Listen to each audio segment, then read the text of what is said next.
Geração de valor. Flávio Augusto da Silva. A apresentação foi durante o outono de 2011 que decidi colocar em prática algo que há muito pulsava dentro de mim. Nessa ocasião, eu era presidente do Ometes, um grande grupo empresarial com quase 10 mil funcionários, que fundei em 1995, quando ainda tinha 23 anos. Casado há 19 anos com minha primeira namorada. Também estava realizado no campo pessoal. Mas o início da minha vida foi muito difícil. Vindo de uma família simples da periferia do Rio de Janeiro, tive que batalhar muito. Valeu a pena. Com menos de 40 anos, conquistei grande prestígio por ter criado o EasyUp, uma marca relevante no setor de ensino de línguas no Brasil. Para expandir minha empresa, fui morar nos Estados Unidos. Porém, eu não estava satisfeito por completo, pois vinha represando uma vontade de ajudar as pessoas que quisessem crescer na vida. Assim, decidi colocar para fora tudo aquilo que sempre acreditei que tinha me ajudado a sair do zero, ou melhor, do negativo,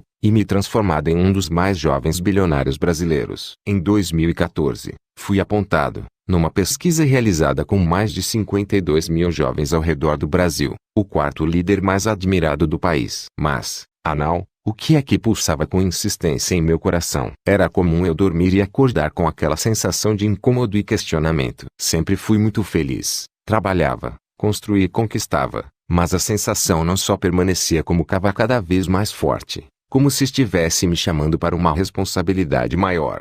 Eu sempre me perguntava, qual é a minha missão nesta breve existência na Terra? Acreditava que a resposta definitiva para essa pergunta era tudo que eu tinha alcançado. No entanto, logo depois de galgar novos degraus, percebia que minha conquista não passava de mais uma dentre aquelas que me habituara a ter. Nem por isso deixei de valorizá-las e de desfrutá-las com a família, mas parecia muito pouco. O que mais me fascinou durante os 18 anos em que estive à frente do grupo de empresas que fundei, vendido em 2013 numa das maiores transações do setor de educação no Brasil, foi o tratamento dado ao ser humano. Compreender seus desaus, suas fraquezas, suas ambiguidades, seus traumas e complexos, aliados às suas ambições e aspirações mais secretas, foi a matéria-prima necessária para que eu me tornasse capaz de liderar executivos do mais alto nível e de formar empreendedores que fariam parte de nossa rede de escolas através do sistema de franquias. A partir do momento que percebi que queria algo mais, ficou claro que um novo capítulo de minha missão estava nascendo. Dessa vez, pessoas do mundo inteiro, de todas as idades, poderiam ter acesso a um conjunto de conhecimentos que eu havia desenvolvido e testado, produzindo resultados e transformações significativos em minha vida. Tudo começou com o YouTube, no qual eu criei o canal Geração de Valor. Entre viagens e reuniões que ocupavam minha agenda, eu sempre encontrava tempo para gravar um vídeo e compartilhá-lo. O foco era produzir conteúdos que levassem os leitores a questionar o mundo, além de encorajá-los em seus objetivos, desafiá-los a evoluir e desmontar falsos conceitos que circulam livres pela mente coletiva e limitam o desenvolvimento dos que sonham com uma vida melhor. Gravei 15 vídeos nos mais diversos lugares do mundo, como França, China, Estados Unidos, Argentina, Colômbia e Brasil, dentro de quartos de hotel ou do jatinho particular.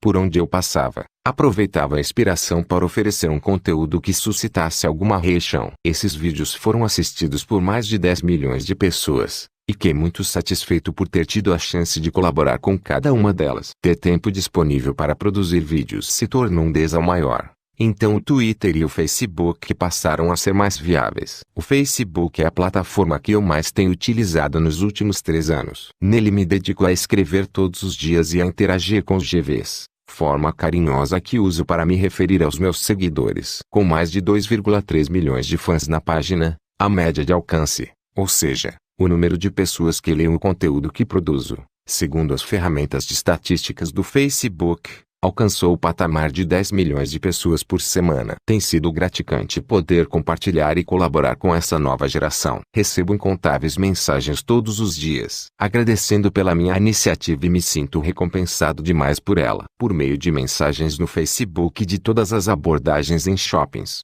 restaurantes e aeroportos Brasil afora e até no exterior, recebo o carinho das pessoas que encontraram uma forma de apoio, orientação ou encorajamento no conteúdo do Geração de Valor. Este livro procurou materializar o que antes vagava pelo ambiente virtual através dos labirintos da tecnologia, ganhando forma nestas páginas que farão companhia a você. Não me prendo a estilo ou qualquer modelo estabelecido. Meu único compromisso é levá-lo a questionar padrões, rever comportamentos e encorajá-lo a tirar seus projetos do papel. Passei por todas essas etapas em minha trajetória e ajudei muitos empreendedores a fazerem o mesmo. Desde que você começou a ler esta obra, me tornei seu colaborador e também passei a fazer parte da sua história e me sinto extremamente privilegiado por isso. Este livro é seu, por isso escreva nele sem medo e deixe-o com a sua cara. Mas é importante que saiba que a seleção de textos, charges e frases que encontrará que foi feita para motivar você a realizar seu projeto de vida, seja ele qual for. Antes de tudo, pare um pouco para pensar nos seus objetivos e também nas desculpas que usou até hoje para não ir atrás dos seus sonhos. Quando chegar ao M deste livro, volte ao começo e releia, na página ao lado, o que escreveu sobre sua causa, seus valores e interesses e seu projeto de vida. Fique à vontade para rabiscar ou até mesmo alterar o que quiser. Anal, este livro é seu. Espero que esta leitura contribua para abrir sua mente para novas ideias e formas de pensar. GV Nome, minha causa, meus valores, meus interesses, minhas desculpas, meu perfil. O que eu faria se tivesse um GV? Me perguntou recentemente Flávio. Se tivesse a minha idade, 18 anos, com seu conhecimento e sua experiência, o que você faria? Respondi. 1. Jamais teria um emprego. 2. Venderia algum produto. Qualquer um. Picolé, bala, bombom, relógio, pão, etc. Escolheria o produto com o qual mais me identifico e estudaria tudo sobre ele. 3. Jamais me envolveria com pirâmides. 4. Numa segunda fase, depois de conquistar um pouquinho de capital, criaria modelos recorrentes de venda desse produto, tipo um serviço de entrega de pães todas as manhãs com consumidores associados. Me dedicaria a vender esse plano. Tudo sem muito capital, mas que me permitisse começar pequeno e sonhar grande e com escala. 5. Viveria com não mais do que 50% do que ganhasse para ampliar meu capital de giro. 6. Me dedicaria a estudar todas as fases do processo AM de começar a fabricar meu próprio produto e investiria em minha própria marca. 7. Ampliaria meu mix de produtos. 8. Criaria canais de distribuição alternativos, por exemplo, franquias, online, venda direta, B2B, etc. 9. No auge, venderia a companhia para um fundo, banco ou concorrente, embolsando uma enorme liquidez. 10. Com 5% do capital conquistado, começaria tudo de novo, e aplicaria os 95% em investimentos conservadores em moeda estrangeira. Sabe quais são os problemas mais frequentes de jornada, mas bajulhos que chegam ao cisma tipo Naldella. 3. As pessoas têm medo de sair do desenquadrado. 4. Você raramente terá apoio se disser que não quer mais seguir a boiada. 5. Capital convencional é bom, mas é possível conquistá-lo vendendo. 6. Pessoas convencionais têm preconceito com não par vendas. 7. Muitos, ao conseguir seu primeiro querem logo comprar um carro zero par nada sucesso, como sinal de status e, em vez de ampliar seu capital de giro, aumentam suas dívidas. 8. Ou diz. Truscam apegados e por isso perdem o timing para vender seu negócio. 9. Lucro não é pecado e sonhar não é para alienados. 10. Você vai atrair interesseiros. Saiba quem é quem nesse game. O mais legal é que muitos desavisados quando leem isso acham que é tudo teoria e logo abrem o bocão para dizer, falar é fácil, mas na prática não é tão simples assim. Bem, nos últimos 20 anos, fundei uma dezena de empresas. Comecei a vida vendendo relógios do Paraguai, em seguida, vendi curso de inglês. Hoje, vendo empresas. Não é nada simples, mas de uma coisa eu tenho certeza. Se eu tivesse 18 anos com o conhecimento que tenho hoje, não seguiria a boiada nem um modelinho convencional para o qual a grande multidão é diariamente treinada nas escolas e universidades. Ficou inspirado? 2. A sociedade discrimina os que começam esse. Acredite nos seus projetos. Não tenha vergonha de dizer que acredita no futuro, que deseja trabalhar muito para vencer, que sonha construir uma família, que é em seu relacionamento e que tem fé no Brasil apesar de todos os problemas. Não tenha vergonha de dizer que é uma pessoa de palavra,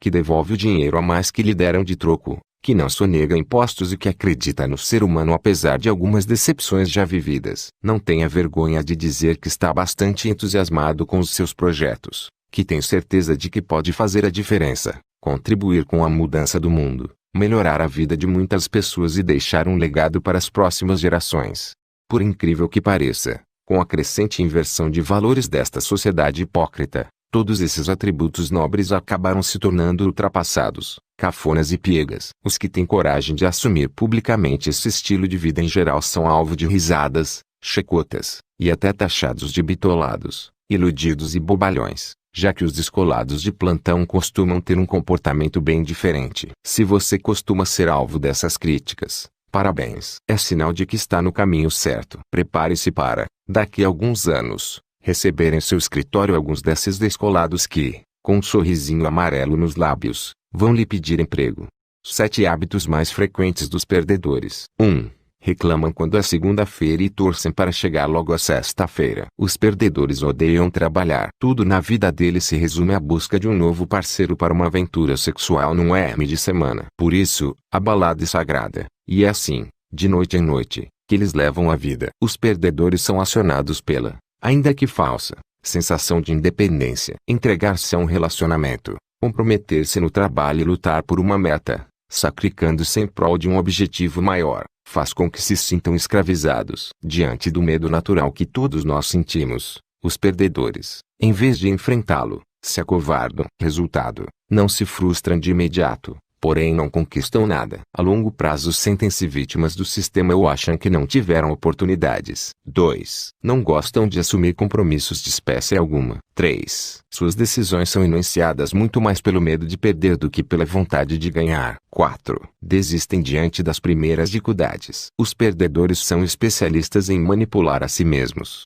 criando teses convincentes para desistirem de seus objetivos. Tudo isso para fugir das dificuldades. Uma de suas teses preferidas é: não me sinto feliz fazendo isso. Toda atividade profissional que promove crescimento é desafiadora. E os desafios geram desconforto. Diante disso, os perdedores usam suas teses para correr dos desafios. Resultado: não crescem. Perdedores são orgulhosos, falam e defendem suas convicções sem nenhuma autoridade, e na hora H fogem da raia. Não é pouco comum vê-los se auto-armando quanto às suas grandes habilidades e competências que nunca colocam em prática. Os sentimentos, quando não são gerenciados, passam a controlar nossa vida. O desenvolvimento da inteligência emocional faz com que dominemos essas demandas para fazer as melhores escolhas. Os perdedores são jogados de um lado para outro por seus sentimentos. Uma de suas frases preferidas é: por ser autêntico, não controlo o que está em meu coração. Acreditar que é preciso sorte para vencer é uma das maiores anestesias para a consciência de um perdedor. Quem cultiva hábitos de perdedor.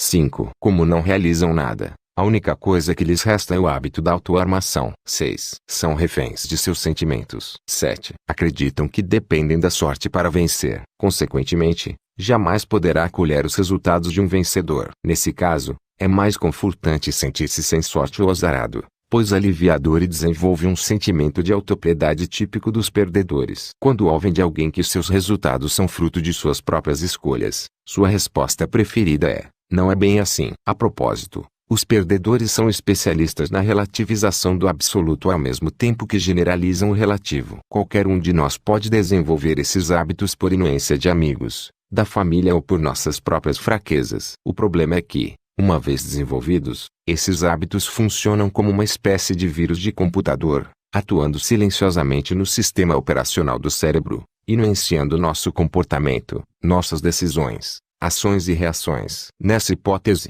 não será por acaso que teremos fracassos como consequência. Coloque um preservativo em seu cérebro contra o vírus mortal da mediocridade. Ele pode tirar sua imunidade, matar seus sonhos e fazer você denhar até cara apagado e sem forças para lutar. Mandamentos dos perdedores. 1. Mais vale um pássaro na mão do que 2 voando. 2. Pau que nasce torto morre torto. 3. Eu nasci assim, eu cresci assim, vou ser sempre assim. 4. Deixa a vida me levar. 5. Curta a vida agora, amanhã não existe. 6. Melhor pingar do que secar. 7. Acredite que só vence na vida quem se envolve em coisas erradas. 8. Acredite que só vence na vida quem abandona a família. 9. Não se arrependa por nada que tenha feito, mas somente pelo que tenha deixado de fazer. 10. Primeiro eu, segundo eu e, terceiro, eu de novo. Siga esses mandamentos à risca e garanta uma vida com resultados muito abaixo de seu potencial. De perder sufoca o desejo de ganhar. De ser vaiado esconde grandes talentos. De ser rejeitado nos transforma em pessoas que não reconhecemos diante do espelho. De errar faz grandes oportunidades serem desperdiçadas. Do compromisso cria uma geração de Peter Pans. Do risco enterra potenciais empreendedores. De ficar sozinho atrai oportunistas. De ter medo já pode ser um sintoma de síndrome do pânico. Enfrente seus fantasmas com coragem ou então passe a vida assombrado por eles. Os seus diplomas não farão nada por você, caso não se levante da cadeira e não inove em sua forma de pensar, tornando-se um acomodado que não tem iniciativa, morrendo de medo de assumir riscos, somente querendo manter o pouco que conseguiu. Os seus títulos e cargos não farão nada por você, caso não prove todos os dias o seu valor. Não vale a pena viver de passado, perdendo o brilho nos olhos que um dia o fez superar muitos desaus, em troca da ilusão de manter o pouco que conseguiu. A vida é muito mais saborosa quando sonhamos e cultivamos a coragem dentro de nós. Quando deixamos de lado a autopiedade que insiste em nos transformar em vítimas do sistema ou da família em que nascemos, em vez de assumirmos o papel de autores de nosso próprio destino. Assim, ganhamos forças para lutar por novos objetivos em vez de somente querer manter o pouco que conseguimos. Aliás, quem joga na retranca, além de não manter o pouco que conseguiu, frequentemente perde. Como se diz no futebol, quem não faz leva. Não exija superação, não lhe proporcionará crescimento. Não desaie os seus limites, não lhe proporcionará crescimento. Não cause certa vontade de desistir em alguns momentos, não lhe proporcionará crescimento. Seja confortável 100% do tempo e exija apenas poucas horas de dedicação diária, não lhe proporcionará crescimento.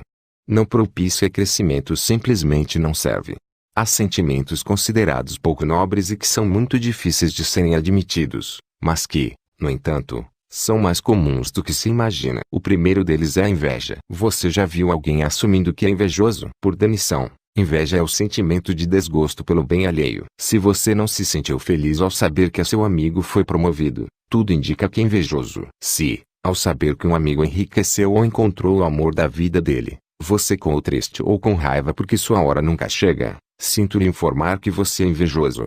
Invejosos são pessoas sofridas que gastam sua energia produtiva nutrindo sentimentos negativos em vez de aplicá-la na conquista do que tanto desejam. Se você sofre desse mal, procure um profissional para se tratar. Outro sentimento difícil de se admitir, mas que, no entanto, também é frequente, é a intolerância. Por demissão, intolerância é a falta de uma boa disposição para ouvir com paciência opiniões opostas às suas. Saindo do campo das ideias, tem gente que é intolerante ao leite ou a outros alimentos, pois seu organismo reage mal à ingestão de determinadas substâncias. Se você sente repúdio, vontade de vomitar, nojo, raiva ou qualquer tipo de repulsa por ideias partidárias, ideologias políticas ou religiosas contrárias àquelas em que acredita, você é intolerante. A propósito, a intolerância é um dos principais motivos de guerras, discórdias e mortes, e é a razão pela qual o mundo tem sido um lugar mais difícil de se viver a cada dia. Um país é resultado de sua ideologia, sua forma de pensar e do comportamento de sua população. Não permita que os valores sejam invertidos. Lembre-se de que os alemães não eram um povo idiota e mal educado quando Hitler os liderou até o ponto em que conhecemos na história. Tampouco a Venezuela tinha um povo com um baixo nível de inteligência quando Hugo Chávez assumiu o poder,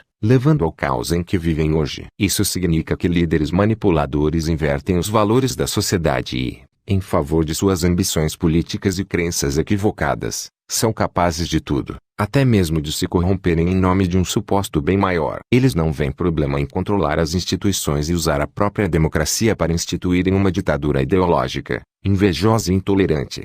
A escala da inveja nível 1, nível 2, nível 3, nível 4. Não ficar feliz com o sucesso ou alegria de seu amigo. Ficar triste com o sucesso ou alegria de seu amigo. Perder o sono pelo sucesso ou pela alegria de seu amigo. Sentir-se injustiçado pelo sucesso ou pela alegria de seu amigo. Peça ajuda profissional. Não deixe a inveja transformá-lo numa criatura azeda, triste e sem brilho. Encontre uma causa pela qual lutar. Para aqueles que acham que os melhores benefícios trabalhistas são vale transporte, vale refeição, plano de saúde ou ANS, digo que não há benefício maior do que sentir-se parte de algo relevante que promova um forte crescimento pessoal e profissional. Propósito e paixão não têm preço. Por isso, para projetos realmente significativos é possível encontrar até quem trabalhe como voluntário. Pare de procurar emprego. Encontre uma causa pela qual lutar. Desse jeito, a vida é muito mais saborosa e promissora. Inclusive para se ganhar dinheiro. Você vai viver bem acima da média daqueles que infelizmente acreditam que trabalho é um mal necessário,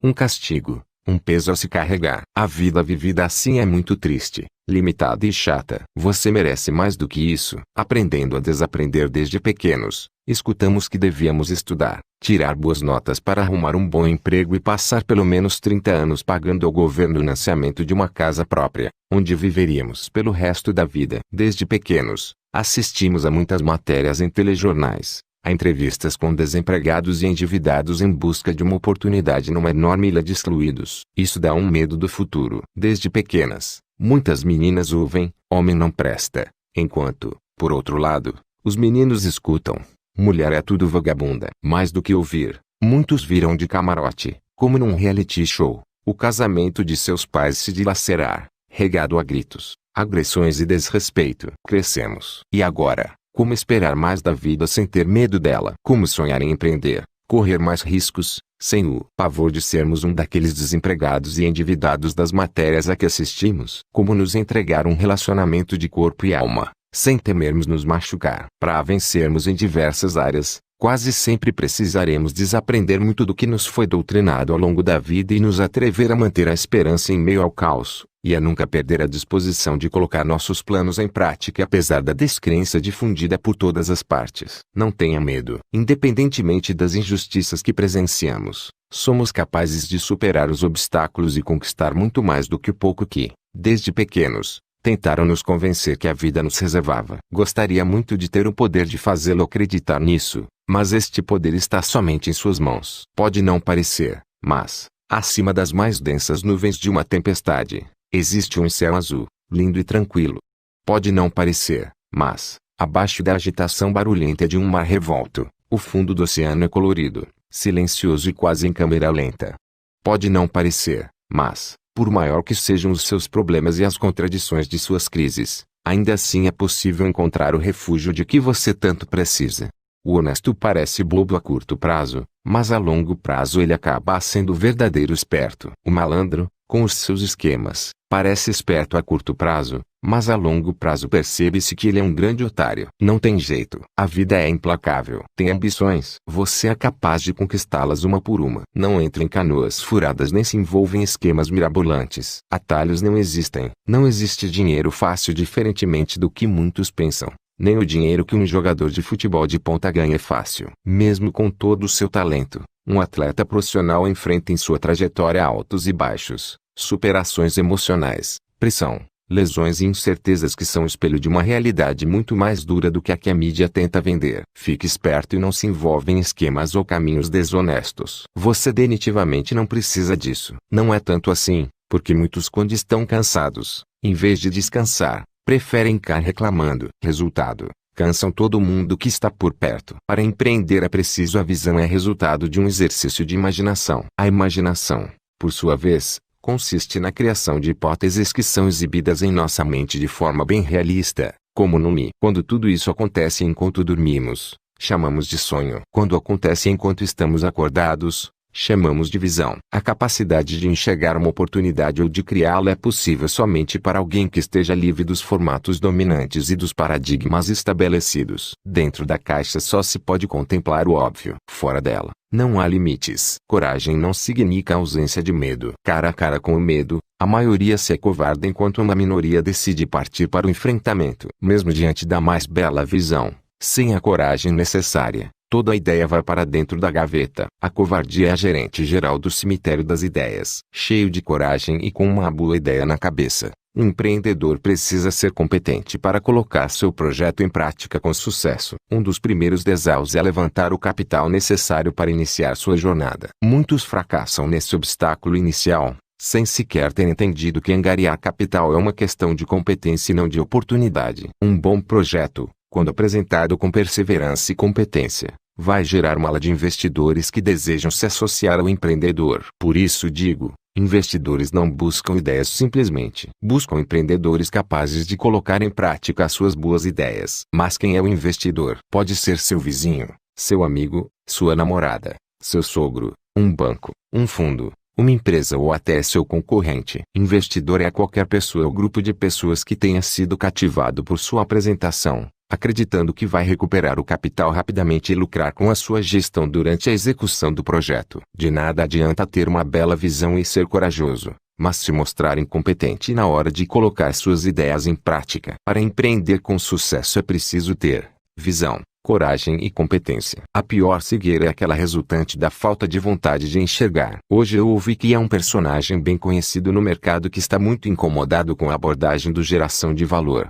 GV. O principal desconforto é por estarmos, segundo ele, massificando demais o empreendedorismo. É óbvio que não é a primeira vez que percebo esse tipo de pensamento em pessoas que acham que empreendedorismo é uma atividade restrita apenas a uma elite acadêmica ou associada a glamour. Segundo esses pretensiosos, dar esperança demais às pessoas comuns, dizendo que elas são capazes de construir a própria história, é como iludi-las. Quem pensa ou diz isso expressa tanto o seu preconceito como a sua mediocridade. Muitos desses elitistas, no fundo, não produziram nada na vida ou realizaram muito pouco com o patrocínio do papai. Mesmo assim, destacaram-se mais pela aparência do que por resultados concretos. Vou repetir o que já disse: empreendedorismo é para todos. É para quem se formou em Harvard ou na faculdade do Tribal do Oeste, para quem só tem o ensino fundamental e até para quem é analfabeto. Valorizo tanto um jovem de uma startup de tecnologia quanto uma mãe que sustentou a família lavando roupas,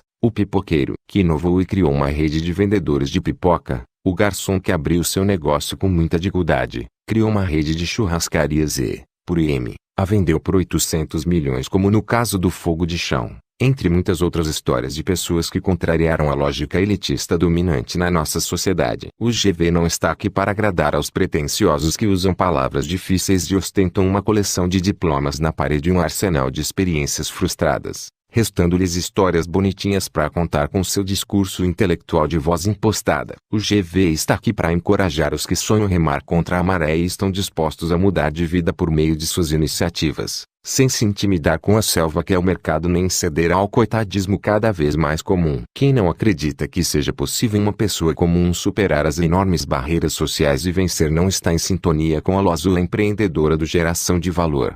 Encontrar um visionário é difícil mesmo, mas acredite, ele está. Você não acredita na empresa em que trabalha? Saia daí o mais rápido possível sob pena de se vender barato em troca de conseguir algumas moedas para pagar suas contas no M do mês. Sua vida e seu tempo valem muito mais do que isso. O que fazer? Não me pergunte.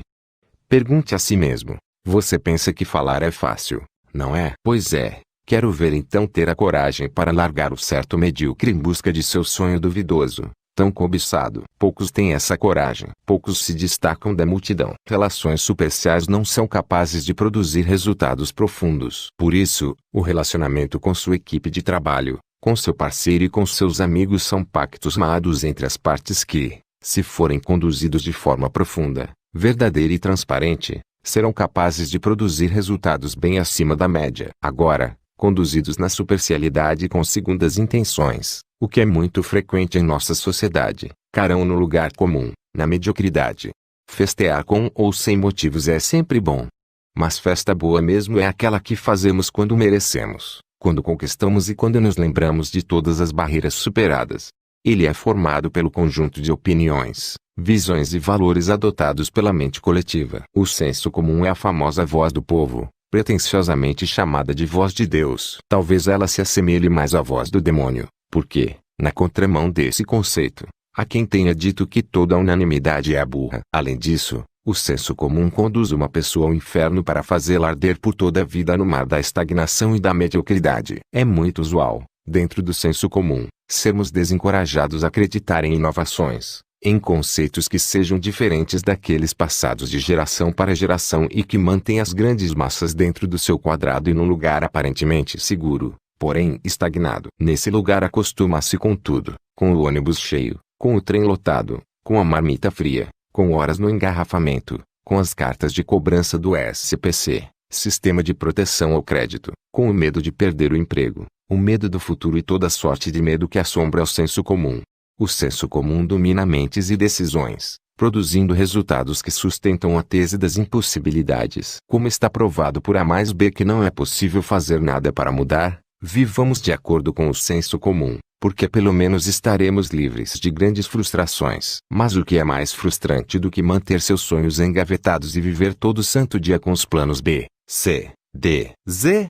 Quem criou um senso comum? Não sei, não quero saber e tenho raiva de quem sabe, mas ele paira por aí, no ar, nas famílias, na escola, na universidade, na igreja, nas rodas de bar, na praia e na maioria das empresas privadas e públicas do planeta. Quem tiver a coragem de se livrar do senso comum terá muito mais chances de sair dessa corrida de ratos, parar de correr atrás do próprio rabo de papéis na ventania. Além disso, terá mais possibilidades de navegar no oceano azul, com as mãos no leme. Todas as vezes que alguém contraria as normas desse tal senso comum é imediato e brutalmente criticado pelos seguidores da boiada. É chamado de louco, iludido, sonhador, fora da realidade ou coisas do gênero. Experimente dizer: vou sair da faculdade, não quero saber de estabilidade. Quero ganhos sem limites ou desistir de fazer medicina, música. Ou então, se não se incomodar de ser chamado de retardado, diga assim: eu gosto de trabalhar. Os conceitos do senso comum são as algemas de uma moderna modalidade de escravidão. É a escravidão da mente, aquela que faz a pessoa, por exemplo, preferir o certo ao duvidoso, a estabilidade às chances de se realizar fazendo o que gosta, um emprego a um trabalho, um salário a dividendos. É um tipo de escravidão que faz a pessoa odiar o trabalho, abominar o esforço e ser reduzida a um mero pagador de contas no M do mês e nada mais. Sei que o discurso é duro, mas a realidade é ainda mais dura do que isso. A revolução que pode libertar o indivíduo dessas algemas acontece dentro da mente, na cachola, em sua massa cinzenta. Muito antes de você meter a mão na massa, sua mentalidade determina se está escravizado pelo senso comum ou se é livre para fazer as próprias escolhas. Essa revolução brutal, porém sem armas, acontece no sangrento campo de batalha chamado sua mente. Depois de serem criticados e desprezados durante anos por contrariar a ditadura do senso comum, aqueles que conseguirem se libertar e alcançar o sucesso receberão os famosos tapinhas nas costas dos puxa-sacos de plantão, seguidores fiéis do senso comum que, perplexos, dirão: esse deu sorte. Tá bom, sorte. Se falta de tempo realmente fosse uma justificativa para você não tirar os seus projetos do papel, somente os desocupados teriam sucesso. Ande com os campeões. Espelhe-se nos campeões. Pense como os campeões. Comporte-se como os campeões. E, de preferência, seja um campeão. Mas, afinal, que é SM Campan? É cumprir sua missão. É não mudar de lado por conveniência. É guardar a fé até o M. É ter raízes profundas. É jamais desistir. É cumprir suas metas e seus propósitos. Afaste-se dos perdedores. Aprenda com os seus erros. Não ceda ao azul coitadista dos perdedores. Não rejeite os seus valores. E, de preferência, não seja um perdedor. Mas, afinal, o que é ser um perdedor? É não ter um ideal pelo qual lutar, se deixando levar pela vida. É alterar seu comportamento e seus valores por conveniência. É sentir-se vítima em vez de autor de sua história. É ter uma desculpa na ponta da língua para não cumprir seus compromissos. É sempre desistir no calor das primeiras dificuldades. Campeões puxam a responsabilidade para si. Perdedores acreditam que dependem de terceiros e adoram dizer: é fácil falar, mas na prática, campeões são mestres na arte da superação. Perdedores param ao primeiro sinal de dor. Campeões sentem-se estimulados pelos abutres que tentam desmotivá-los. Perdedores sentem-se consolados pelos abutres porque encontram argumentos para sua fraqueza. Campeões focam o troféu e a recompensa. Perdedores focam o processo, as dificuldades e aquilo que não os faz sentir prazer durante sua jornada. Uma frase muito utilizada pelos perdedores ao desistir é: eu preciso fazer algo que amo. Campeões amam a vitória, ainda que, em alguns momentos, a jornada não seja tão prazerosa quanto eles gostariam. Campeões fazem a diferença no mundo. Perdedores fazem parte de uma grande massa de descontentes que desfrutam dos avanços promovidos pelos campeões. Temos campeões em missões humanitárias, na área científica, no teatro, nos esportes, em assistência social e em todos os setores da sociedade. Campeões sempre são recompensados, mas não necessariamente com dinheiro, a depender da missão escolhida por cada um. Temos perdedores na política, na medicina, no mundo dos negócios, na classe operária, nas universidades. Há muitos perdedores ricos, em especial incompetentes que desviaram dinheiro público e que, por isso, engrossam as las dos consultórios psiquiátricos em busca de antidepressivos que aliviem seu peso na consciência por descobrir que de fato o crime não compensa. Nossa conta bancária não é capaz de nos fazer campeões, nem os nossos bens, diplomas ou títulos. Quando cumprimos nossa missão e estamos dispostos a dar a vida por um ideal, frequentemente alcançamos os resultados necessários para sermos reconhecidos no seleto grupo dos campeões. Campeões sabem do seu valor e não se desencorajam quando a sociedade os vê com desprezo e como parte de uma grande massa desqualificada sem sobrenome. Por outro lado, campeões não se iludem quando alcançam o sucesso e essa mesma sociedade passa a lhes dar tapinhas nas costas e a puxar seu saco, dizendo: você é o cara. Os campeões sabem exatamente quem são e o que sempre foram. Sabem que já eram campeões na baixa, dentro de um transporte coletivo lotado, da mesma maneira que são na alta, dentro de um jato executivo. O reconhecimento da sociedade não altera a identidade dos verdadeiros campeões por uma razão simples: eles sabem que a sociedade é hipócrita.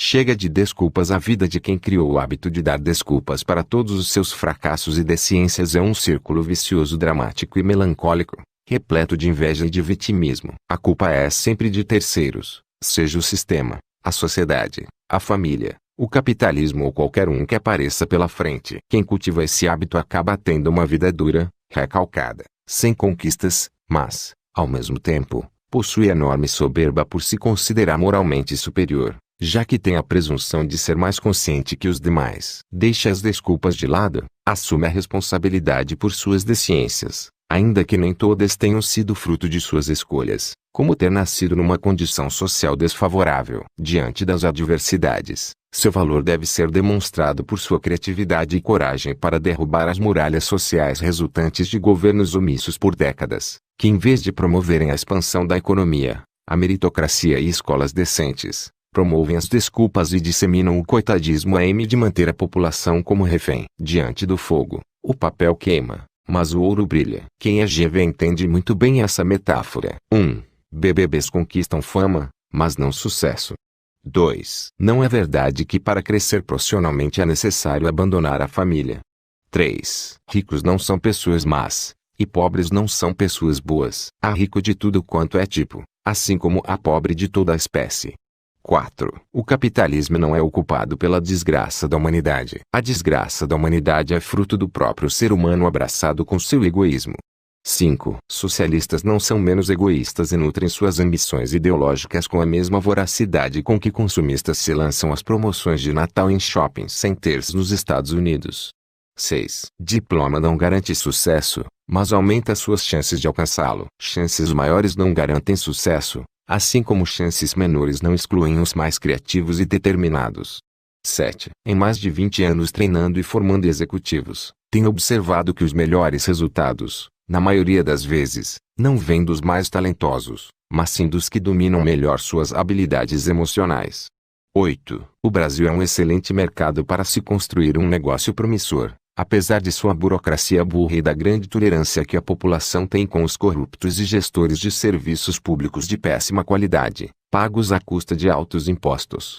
9. A mentalidade de um indivíduo determina seu comportamento. O comportamento determina a criação de novos hábitos. Os hábitos determinam os resultados em todos os setores da vida. Logo, os resultados de um indivíduo são o espelho de sua forma de pensar.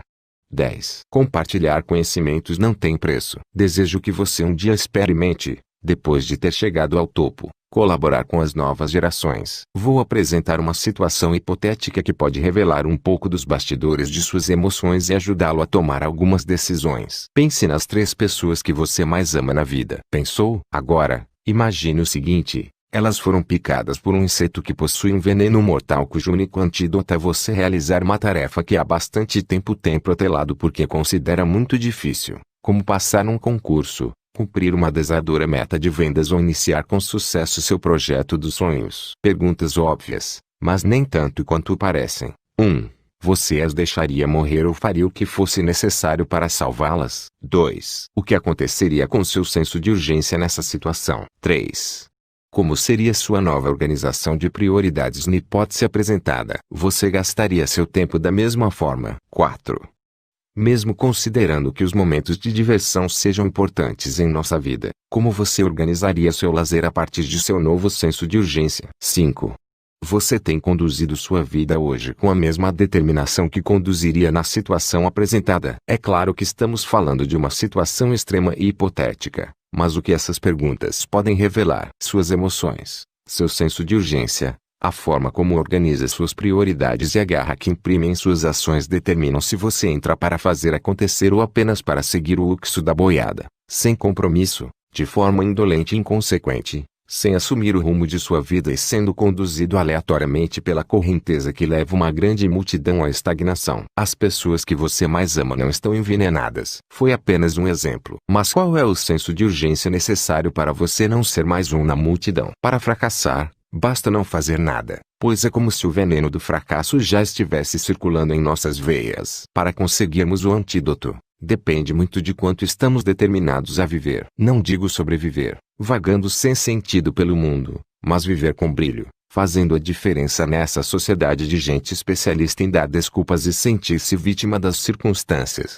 Livre-se dos rancores. Guardar rancores adoece. A amargura apodrece. Guardar rancores separa grandes amores e destrói grandes amizades. Guardar rancores acaba com seu entusiasmo. Estando você certo ou não, a única saída é o perdão, que lava a alma e devolve a motivação e a alegria de estar novamente bem pertinho de seu companheiro, amigo ou irmão. Guarda rancores quem já caiu na armadilha do orgulho, quem por descuido deixou coisas preciosas guardadas no meio do entulho, jogadas ao vento, sem pensar que mais tarde cairia no arrependimento, restando para si apenas o lamento. Mas quem deixa o rancor de lado já está pensando fora do quadrado, numa sociedade de corações gelados, em que o errado virou certo e o certo virou errado. Por isso, não se deixe levar pelo pensamento alheio, seja forte, independentemente do meio, assuma sua própria identidade de peito aberto, em busca de reconstruir o que já parecia morto e perdido, trazendo para perto até quem lhe fez se sentir iludido, mesmo que tenha sido de propósito ou por um simples mal-entendido. Deixe o rancor de lado, deixe o orgulho de lado. Saia dessa teia. Volte a respirar fundo e a sentir a doçura de uma vida livre de culpas ou acusações. Simplesmente perdoe. E faça isso o mais rápido possível. O perdão é libertador. Coloque a camisa de força para ler este texto. Quem trabalha com o objetivo de ficar rico geralmente não encontra razões suficientes para permanecer em sua busca em meio às dificuldades. Muito antes de chegar lá,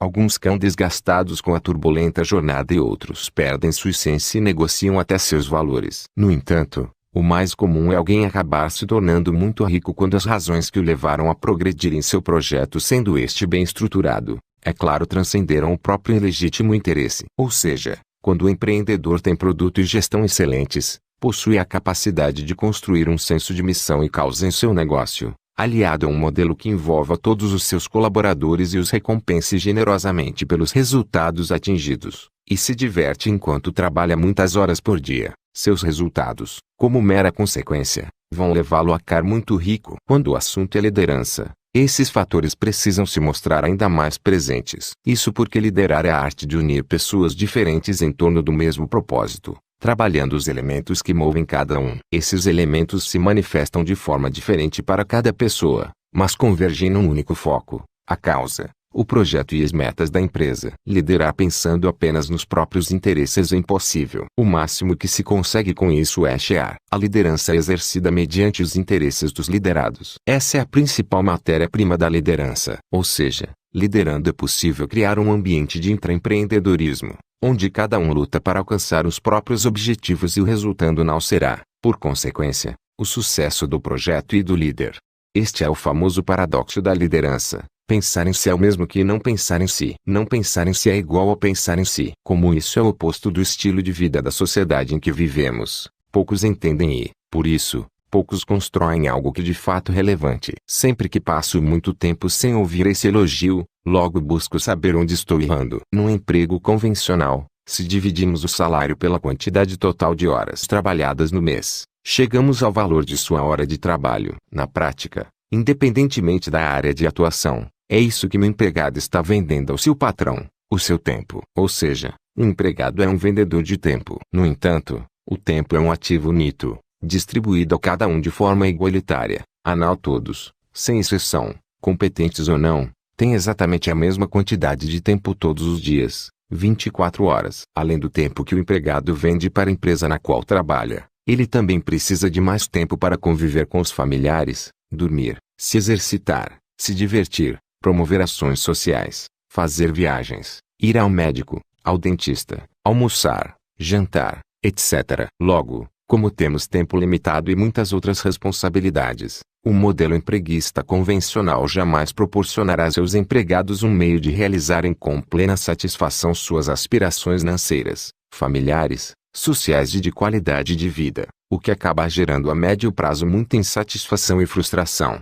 Alguns vão ocupar o topo da pirâmide das organizações, chegar a cargos executivos e ter acesso, por meio de uma remuneração variável extra no M do ano, a ganhos um pouco mais privilegiados, dentro desse modelo industrial. Mas, em contrapartida, seu tempo será ainda mais absorvido com viagens, reuniões, videoconferências, congressos, eventos, cursos, treinamentos, etc. Ter função executiva numa empresa importante não consumirá menos do que 70 horas semanais de trabalho intenso, sem contar com outras 20 horas quando o cérebro do executivo permanece ligado em suas metas e seus compromissos profissionais enquanto está com a família. Fui diretor de uma empresa bem cedo, aos 21 anos de idade, e passei a conhecer essa rotina. Sempre encarei toda essa movimentação como um investimento, assumindo esse estilo de vida com a alegria e de conquistar mais conforto para minha família.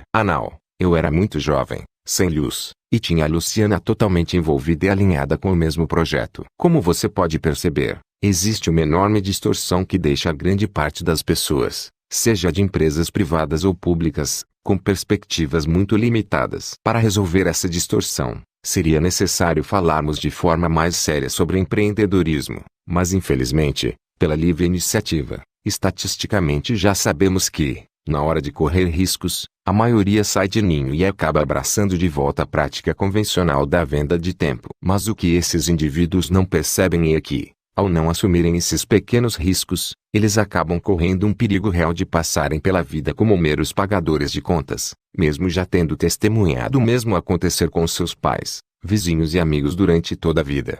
Há uma frase famosa da abolicionista afro-americana Harriet Tubman que resume muito bem essa realidade e dispensa comentários. Libertei mil escravos. Poderia ter libertado outros mil se eles soubessem que eram escravos. A solução para quem deseja se libertar desse modelo trabalhista dominante é o entendimento de que vender tempo é uma atividade extremamente limitada, por ser personalíssima.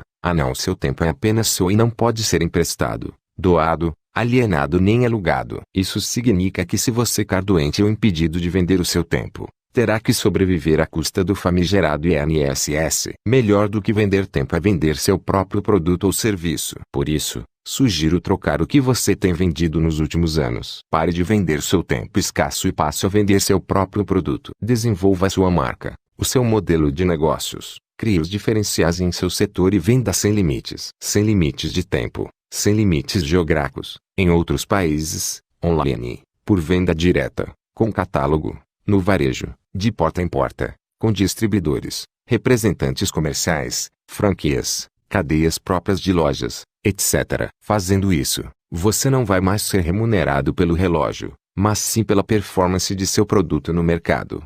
Dividendos. Sua capacidade de gestão e de criar processos eficientes dará a você a liberdade para usar seu tempo em todos os setores de sua vida do modo que considerar mais produtivo. Quando estiver nesse estágio evolutivo em seu negócio, você poderá planejar férias em baixa temporada sem las e apagões nos aeroportos, conhecer outros países, culturas e idiomas, sem que sua empresa perca performance, pois terá o mérito de tê-la estruturado muito bem. Mas se não quiser parar por aí e desejar continuar evoluindo dentro desse processo, em vez de focar apenas o dividendo, resultado do desempenho de seu produto no mercado, você poderá subir mais alguns degraus e trabalhar pelo seu patrimônio, equity, ou seja, o valor de seu negócio. O valor de uma empresa pode ser medido pela sua capacidade de geração de caixa e por meio de balanços auditados e processos consolidados em seu segmento de atuação. Analistas e bancos especializados em M&A, transações de fusão e aquisição, usando metodologias como o Discounted Cash Flow,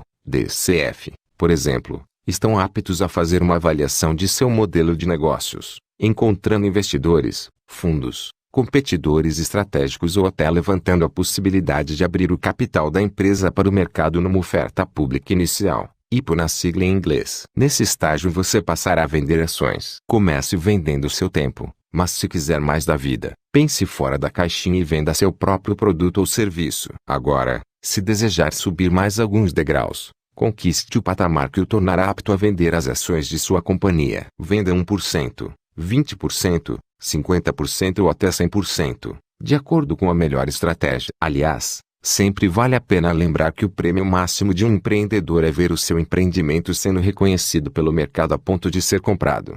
Em qualquer hipótese, seja vendendo tempo, produto ou ações, somente existirá espaço para os que produzem e têm uma boa performance. Aqueles que frequentam escritórios de forma mecânica mal conseguirão manter o emprego, ou seja, o direito de vender o próprio tempo para uma empresa em troca de um salário. O que você anda vendendo ultimamente? Não pense pequeno, mas tenha coragem de começar pequeno e crescer com seus próprios méritos. Você pode até não saber como nem por onde iniciar seu projeto, mas só de começar a pensar fora da caixinha, muitas ideias vão surgir. Para analisar, sempre aparece alguém me perguntando, mas, Flávio, e se todo mundo resolver abrir uma empresa, quem é que vai trabalhar nelas? Esta pergunta é clássica, por isso vou respondê-la por antecipação. Se você fizer uma pesquisa com 1000 pessoas e perguntar: você gostaria de ser dono de uma empresa de grande sucesso e ter sua independência financeira?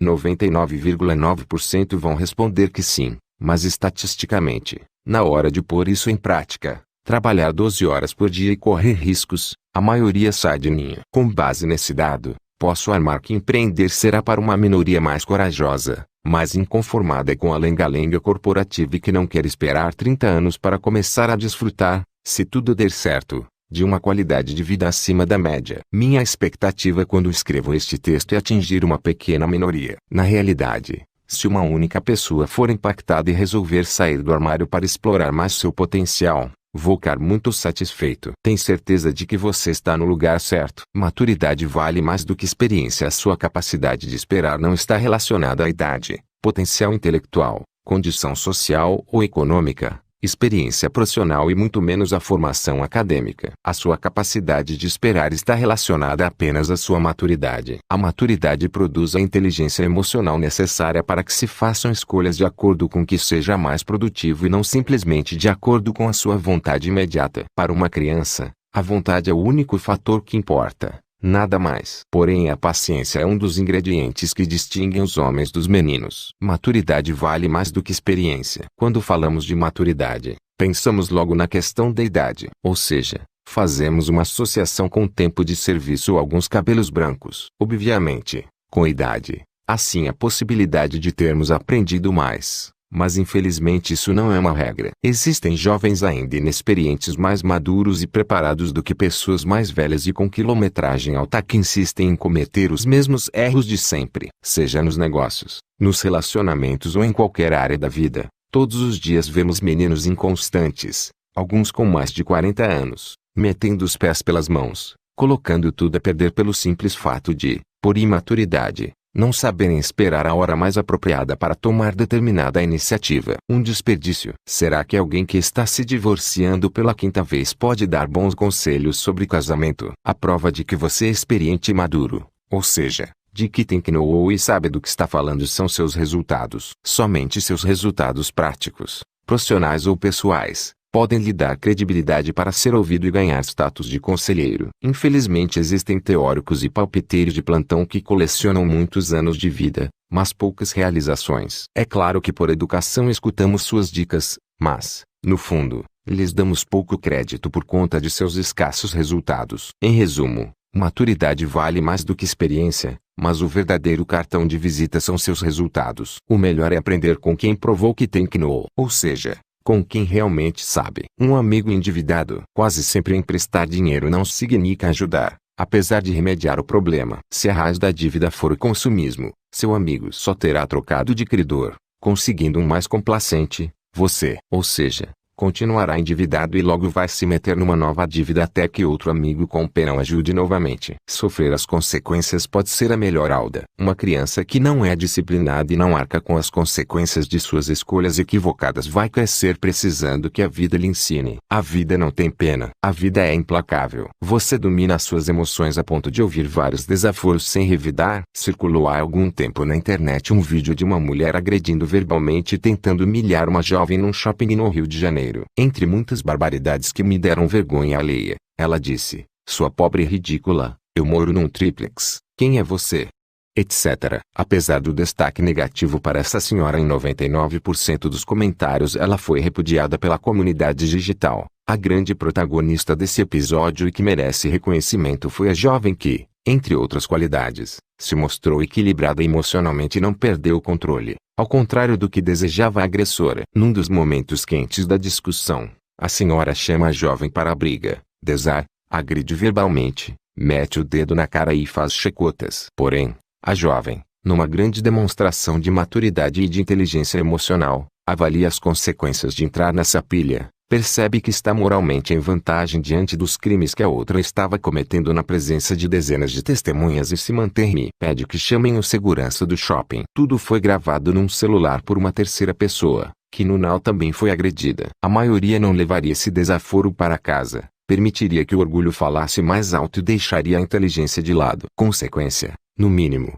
iriam todos para a delegacia. No entanto, a jovem provou que, em meio a uma crise, não perder a razão pode ser seu maior triunfo. Isso faz toda a diferença. Eu não sei qual é o nome dessa jovem, mas ela se tornou um exemplo a ser seguido. Lá no início do texto, eu disse que a senhora estava tentando humilhá-la. Disse tentando porque ela não conseguiu. Sem dúvida, além de inteligente emocionalmente, essa moça sabe muito bem qual é o seu valor e mostrou que não é possível humilhar quem deixa o orgulho de lado e é humilde. Para isso, a inteligência que deve dar as cartas. Humildade é uma questão de inteligência. Parabéns. Não adianta apenas ganhar bem. É importante saber gastar bem. Se você gasta 100% do que ganha, e, em alguns casos, 110%, porque contrai dívidas, vai passar por este planeta sendo nada mais do que um pagador de contas. Não importa se você ganha pouco ou muito. Uma dica é: separe e invista 20% de seus ganhos. Fazer isso será a maior garantia de que, com o passar do tempo,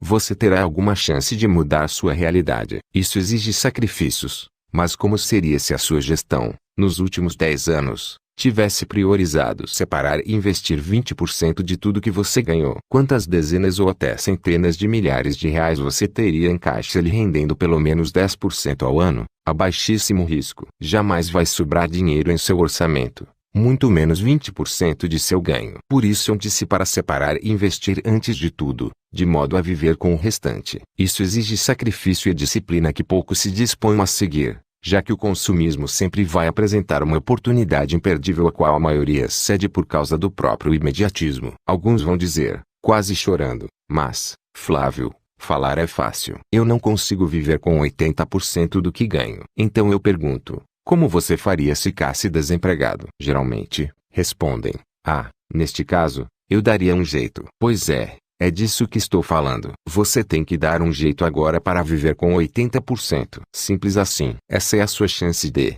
a médio prazo, declarar sua liberdade financeira enquanto a grande maioria caminha para a dependência financeira do sistema. A lozoa que rege os imediatistas é esta: eu vou morrer mesmo. Então, para que economizar? E assim mergulham em suas dívidas. Claro que vamos morrer. Mas se nada vale a pena, para que matriculamos nossos filhos na escola? Porque é uma aposta no futuro. Separar e investir 20% de seu ganho é um investimento tão concreto quanto matricular o filho numa escola em favor do futuro dele. A falta de educação financeira, aliada à epidemia do imediatismo, faz com que um grande número de pessoas mergulhe na mediocridade, na escravidão das dívidas à mercê de altos juros. Essa realidade é capaz de lhes roubar um futuro mais próspero. Com a capacidade financeira que poderiam conquistar com suas economias, essas pessoas poderiam investir em grandes oportunidades. Essa é uma verdade inconveniente que poucos querem ouvir. Não é por acaso que poucos chegam mais longe. Para quem não se ofende com a verdade se dessusto e se ofende à verdade, leia este teto. Aceita qualquer coisa. Fique tranquilo. A vida vai lhe dar qualquer coisa. O que você busca é apenas sobreviver. Ok,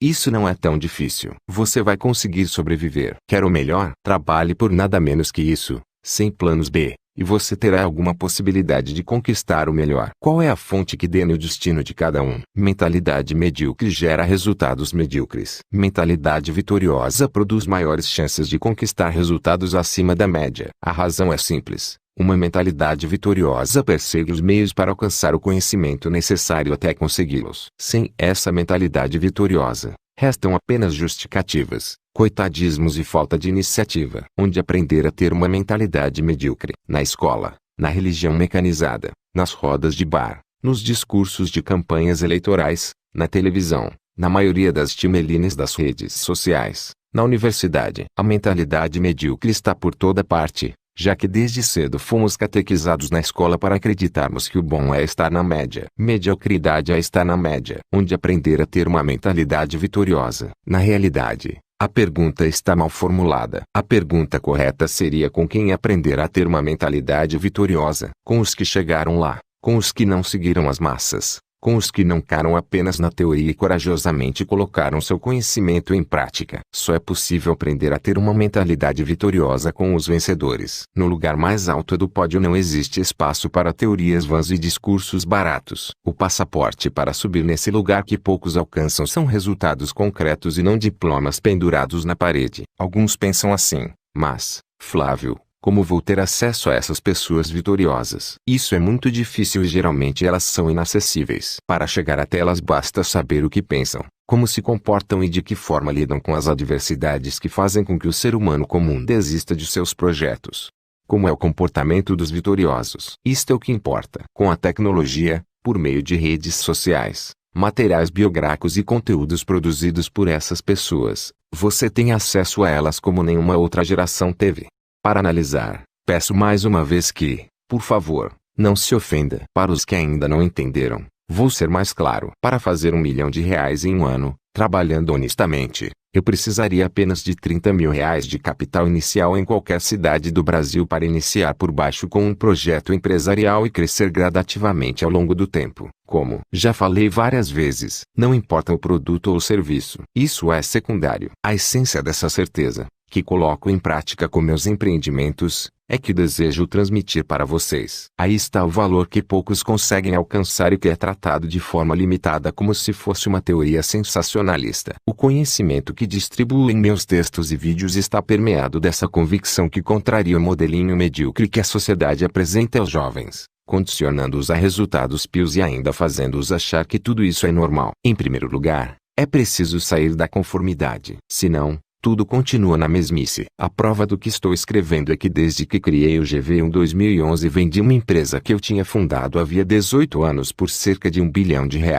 2013, e, de lá para cá, em menos de 2 anos, comprei outra empresa nos Estados Unidos que já vale mais do que a primeira que vendi no Brasil um ano passado. Além disso, outras empresas que fundei no último ano também já decolaram. Essa é a diferença. Não sou filósofo, teórico nem escritor de autoajuda. Sou um empresário que partiu do zero e que não se conforma em apenas desfrutar de suas conquistas, o que seria legítimo. Ninguém será capaz de me convencer do contrário. Você pode ser assim, uma vez que se livre da mentalidade tóxica, medíocre e requintada imposta pela sociedade e costumeiramente aceita de forma passiva pelos jovens. O sucesso é uma ciência exata que todos podem aprender. Primeiro aprender a ser, para depois fazer e por consequência ter. Meu sonho é conseguir transmitir essa certeza para mais gente. Não tenho do que reclamar, pois muitas pessoas já estão colocando em prática e colhendo resultados. Infelizmente, outras acham que os textos são motivadores e bonitinhos, mas parecem ainda estar presas à boiada e entorpecidas pela ilusão de estabilidade,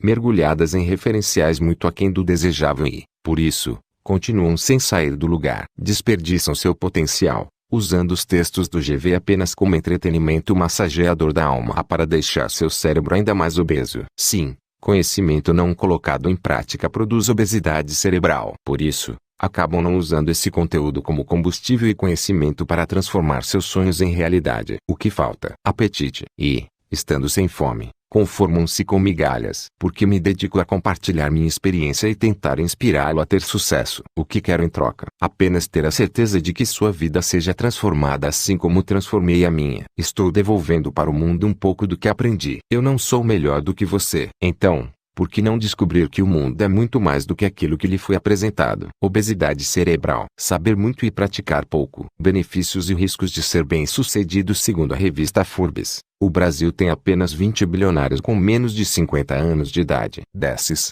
somente 4 começaram do zero, sendo a maioria composta por herdeiros. Isso significa, como sempre faço questão de mencionar, que realmente não é fácil chegar lá partindo do zero, como não é no mundo inteiro. Porém, a boa notícia é que essa estatística também prova que é possível. Sim, é possível. O que essas 4 pessoas têm em comum? Todas são empreendedores que um dia assumiram riscos, contrariando o luxo, trabalharam duro e transformaram seus sonhos numa realidade palpável aos realistas que antes duvidavam de seus projetos. Considerando que para ser feliz e realizado não é preciso ter ganhos na casa do bilhão, Suas chances serão maiores se você se dedicar a um empreendimento que o apaixone. Prepare-se e trabalhe duro e com paixão. 7 benefícios. 1. Liberdade de viajar fora da alta temporada, para onde você quiser e quantas vezes quiser, pagando menos e com mais qualidade. 2. Acesso às melhores instituições de ensino no Brasil e no exterior. 3. Maiores cuidados com a saúde e melhores tratamentos médicos. 4. Possibilidade de audar a família. 5. Acesso ao consumo sem a preocupação com o pagamento de juros às instituições financeiras. 6. Possibilidade de comprar roupas e eletrônicos no exterior pagando até 3 vezes menos. 7. Chance de trabalhar naquilo que você realmente gosta, sem que seja necessário batalhar pela sobrevivência, fazendo com que a produtividade seja ainda maior. 7 riscos. 1. Perder a identidade. 2. Deixar a vaidade subir a cabeça.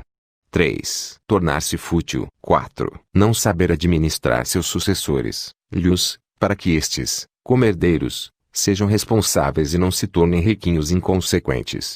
5. Não saber lidar com os interesseiros que se aproximam.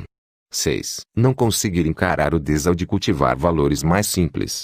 7. Perder a humanidade e a percepção da realidade do mundo, muito diferente da sua. Sabemos que há ricos que vivem com grande simplicidade, enquanto há pobres que se endividam porque são vítimas de sua ostentação. Por outro lado, conheço muita gente simples bastante próspera e também conheço ricos miseráveis, infelizes e ainda mais endividados. No fundo, o que é capaz de tornar alguém feliz não se pode comprar. Agora, sabendo construir uma existência relevante, suas conquistas materiais poderão ajudá-lo a ter uma melhor qualidade de vida. É possível estar o do tempo entusiasmado. 100%. 1.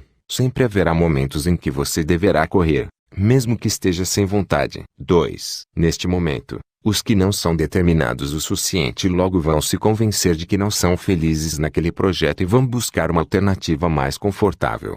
4. Uma trajetória de vitórias é repleta de momentos felizes, realizações e grande entusiasmo, mas também de decepções, traições e estresse. 3. Frequentemente confundem felicidade com conforto. 5. O mais importante é a certeza que esta superação necessária vale a pena. 6. O estresse do crescimento é muito menor do que o do fracasso e da estagnação. 7. Esse cenário é um eficaz processo seletivo natural que separa os que subirão ao pódio dos que ficarão sempre na plateia aplaudindo. Força. GV. Escreva uma fala que expresse os pensamentos de um GV e outra que espelhos da boiada. Depois fotografe e poste no Facebook com hashtag #NumeroSol. Escreva uma fala que expresse os pensamentos de um GV e outra que espelhos da boiada. Depois fotografe e poste no Facebook com hashtag #NumeroSol. Dentro d'água, quanto mais fundo você desce, mas tem a sensação de que algo o empurra para cima. Essa força é chamada de empuxo. Fazendo uma analogia menos física e mais lousoca, é possível tirar proveito do empuxo para reagirmos em situações adversas. Quanto mais fundo descemos no mar do caos, maior será a força de empuxo que poderemos usar a nosso favor para superá-lo. Ainda me lembro bem do dia em que, depois de mais de 5 anos gastando cerca de 4 horas por dia em transportes públicos lotados para estudar e trabalhar, tomei a decisão definitiva de que não me submeteria mais àquela degradação. Eu e minha namorada levamos quase 5 horas para chegar a um churrasco. Chegamos no final da festa e com fome. Foi quando decidi que não usaria mais transporte público. No entanto, há outra força contrária poderosa que é capaz de anular o empuxo: a autopiedade. Em meio a uma situação extrema, sentir-se um coitado ou uma vítima das circunstâncias anula seu protagonismo e sua força de reação ao empuxo emocional. Em cenários assim, culpar terceiros, a sociedade, considerar-se excluído ou discriminado, tira o protagonismo do indivíduo e sua chance de reagir, criar soluções encontrar caminhos para mudar sua realidade. Em vez disso, ele cai imobilizado pelo coitadismo. Alguns falam para mim: você diz isso porque é rico. Eu respondo, entre outras razões, que é rico porque sempre disse isso para mim, mesmo dentro de um trem lotado com 8 pessoas por metro quadrado. Ninguém me contou. Vivi isso na pele. Alguns de vocês sabem de minha origem simples na periferia do Rio de Janeiro. Outros equivocadamente pensam que sou herdeiro de uma fortuna. Outros ainda já me disseram: você diz isso porque não é negro. Eu respondo: sim, não sou, mas, quando ouço isso, a minha vontade é de ser negro para provar que isso não é um atestado de inferioridade e que, apesar da discriminação, são a vontade e as escolhas do indivíduo que determinam seu destino, seja ele negro, branco, amarelo ou colorido. Tenho muitos amigos negros e conheço vários negros bem-sucedidos, tanto no Brasil como nos Estados Unidos. O que mostra que enfrentar as barreiras dessa sociedade hipócrita nunca é fácil, mas é possível. Sim, isso é o que me interessa e o que eu aconselharia a levar em conta. A síntese do que escrevo neste artigo é: qualquer adversidade influencia, mas não determina. Ser pobre dificulta, mas o que determina é a minha atitude diante das adversidades a aim de superá-las. Ser negro e sofrer discriminações pode atrapalhar muito,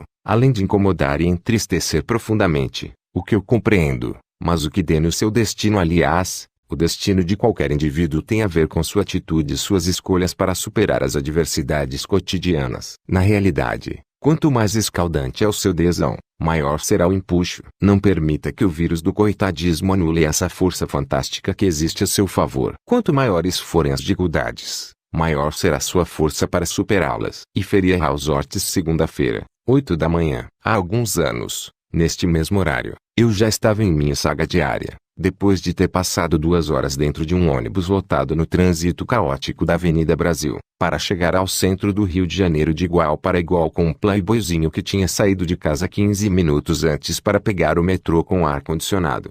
Dormia 2 horas a menos e, à noite, depois do trabalho, também tinha 2 horas a menos com a família, os amigos ou para desenvolver outras atividades. Essas 4 horas dentro de transportes coletivos de massa, com a péssima qualidade que sempre tiveram, podem ser consideradas uma desvantagem social competitiva? É claro que sim. É uma desvantagem social competitiva. É uma barreira a mais que milhões de pessoas que todos os dias saem da periferia para os grandes centros para trabalhar precisam superar. Essa enorme massa de gente é tratada com desprezo, como rolezeiros, adeptos do funk, gente desqualificada, sem futuro e condenada à mediocridade. Quem disse que a sociedade é justa? Quem disse que o governo tem alguma preocupação com os jovens da periferia? Observe que estou falando do transporte público de 23 anos atrás. Ele melhorou hoje? Absolutamente não. É tão ruim quanto era, com o agravante do número de carros nas ruas, que quase triplicou. Agora, para você da periferia que gosta de se fazer de coitado,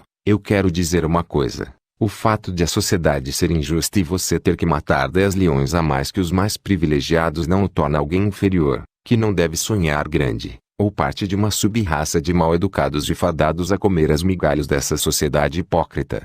Você não é do tipo que soltou pipa no ventilador e jogou bola de gude no carpete. Desde cedo, você aprendeu a se defender dentro de uma escola pública e a se garantir nessa selva de pedra da periferia. A vida também pode sorrir para você e, nessa hora, o mundo vai se curvar à sua competência e à sua determinação para superar as dificuldades, sem ter permitido que sua autoestima fosse afetada. Nessa hora, o sistema que o desprezou vai começar a puxar seu saco, vai lhe dar tapinhas nas costas para ter você como cliente especial. Mas não se iluda com isso nem se contamine com essa hipocrisia. Você não é especial por causa de sua nova condição financeira. Sabe quando você foi especial? Quando estava amassado dentro do ônibus cheio. Naquele momento crítico, em vez de usar seu tempo para reclamar da vida, você sonhou. Enquanto cruzava a cidade de pé e imprensado, olhando para sua própria imagem no reflexo da janela embaçada do ônibus, você aproveitava para pensar em seus projetos. Até que chegou o momento em que você tomou a decisão de virar o jogo, de estudar, de trabalhar, de empreender suas vendas, de se dispor a empregar um esforço extra para mudar de vida. Você não é especial depois que virou o jogo. Você tem a chance de ser especial no meio do caos, da adversidade quando todos o olham com desprezo. É em momentos como esses que os grandes vencedores mostram seu valor. A você da periferia, onde nasci e fui criado, deixo registrado todo o meu respeito. Você é um campeão. Você tem valor. Portanto, seja forte. Não se contamine com o negativismo e acredite que é capaz de virar o jogo. Quando isso acontecer, nunca deixe de lado sua essência e tenha orgulho de suas origens, pois esse é um atestado vivo de seu mérito. Muitos não são sinceros porque temem ser rejeitados. Não elogiam porque temem passar por puxa-sacos. Não assumem que amam porque temem se decepcionar. Nunca reconhecem seus erros porque temem demonstrar fraqueza. Por isso, quem é conduzido pelo medo ou pelo desejo de agradar a todos em todos os momentos fatalmente acaba deixando de lado a própria identidade. Você precisa decidir se sua vida será dirigida à conquista de segurança ou de liberdade. A escolha entre esses dois conceitos muda brutalmente suas prioridades e seu estilo de vida. Para quem busca segurança, a meta é um bom emprego, mesmo sabendo que sua empresa pode ser vendida e você, demitido. Se o emprego for público, a sensação de segurança é ainda maior. Não importa se ocupará uma função incompatível com sua vocação ou se frequentará ambientes em que não se sente motivado. Para quem busca a liberdade, é inconcebível estar preso 44 horas por semana numa empresa, sem a possibilidade de viajar de férias quando quer, decidir mudar de cidade ou país ou de definir o projeto em que deseja investir. Para quem busca a liberdade, ter tempo e recursos suficientes para desfrutar da família com qualidade é a prioridade absoluta. Muitos vagam por aí sem entender que viver de acordo com um desses dois estilos de vida é uma questão de escolha, pois herdaram da sociedade um modelo dentro da caixa que sentem muito medo de mudar. Medo que os impulsiona com todas as forças a buscar uma sensação de segurança. Por outro lado,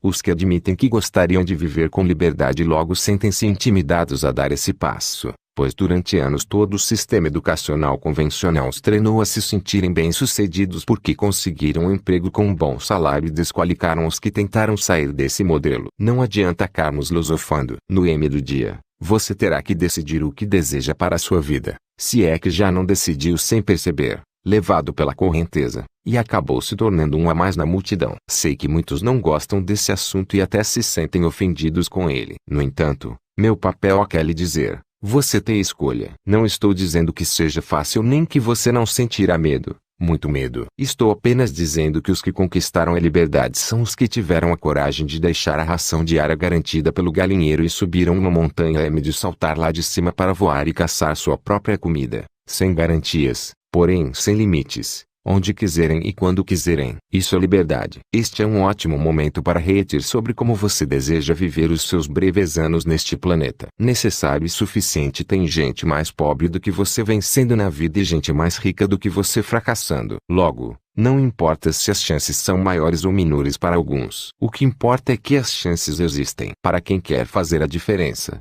isso é o suficiente. Tem gente vencendo nas piores cidades dos piores países do mundo. Tem gente fracassando nas melhores cidades dos melhores países do mundo. Logo, não importa se as chances são maiores ou menores em alguns lugares. O que importa é que as chances existem. Para quem quer fazer a diferença, isso é o suficiente. Eliminar as justificativas e os vitimismos que servem para anestesiar a consciência pode até ser doloroso, mas o coloca em seu lugar como o único autor de suas escolhas e responsável por seu destino. Logo, não importa se isso dói ou faz se sentir pressionado. O que importa é que somente assumindo seu lugar de protagonista é possível criar as próprias chances. Para quem quer fazer a diferença, isso já é muito mais do que suficiente. O ápice do sucesso de um empreendedor não acontece quando ele começa a ganhar o lucro de seu negócio, nem quando ele é reconhecido pelo público, nem quando sua empresa aparece nos jornais ou sua marca passa a ter evidência.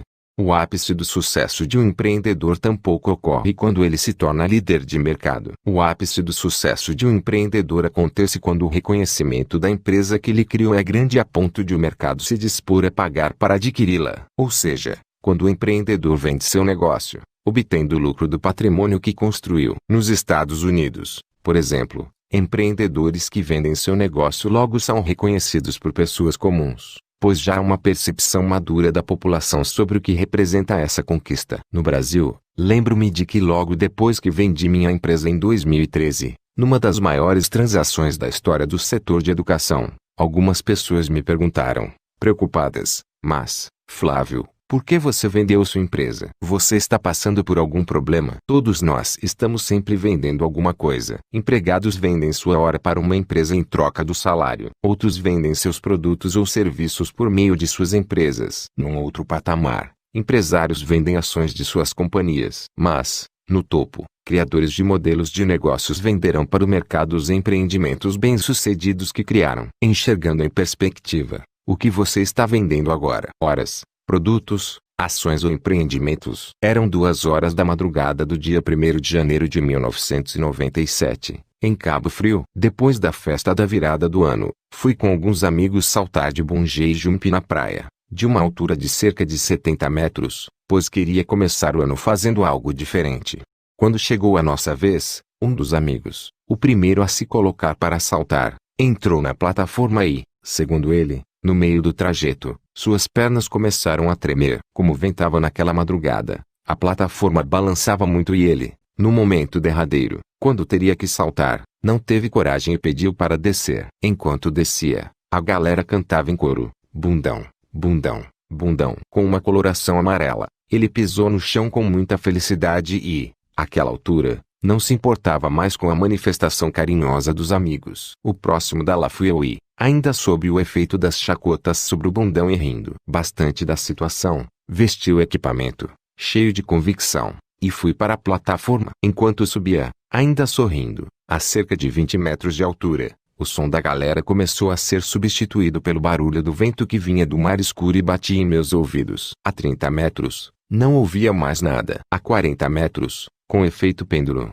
já balançava bastante e eu não tinha mais razões para sorrir. A 50 metros, percebi que a coisa era séria. A 60 metros, que com muito medo. Ao chegar ao topo, 70 metros, comecei a me questionar. O que estou fazendo aqui? Para que isso? O que tenho a provar para as pessoas? E se eu morro aqui? O bungee jump não é como uma montanha-russa, onde você, depois de entrar e ficar travado na cadeira, não tem mais a alternativa de voltar atrás. Neste caso, a máquina toma todas as decisões por você. Já no bungee jump, a decisão é exclusivamente sua, desde o solo até os 70 metros de altura. Lá em cima, ninguém me empurraria, eu é que teria que tomar a decisão de saltar, contrariando meu instinto de sobrevivência em troca de uma experiência adrenalinizada. Por M, depois de muita hesitação, saltei. Na verdade, a razão para fazê-lo não foi o meu desejo inicial de passar o ano de forma diferente ou de ter uma nova experiência. Confesso que o que me fez saltar foi o fato de não querer ouvir o coro ao descer,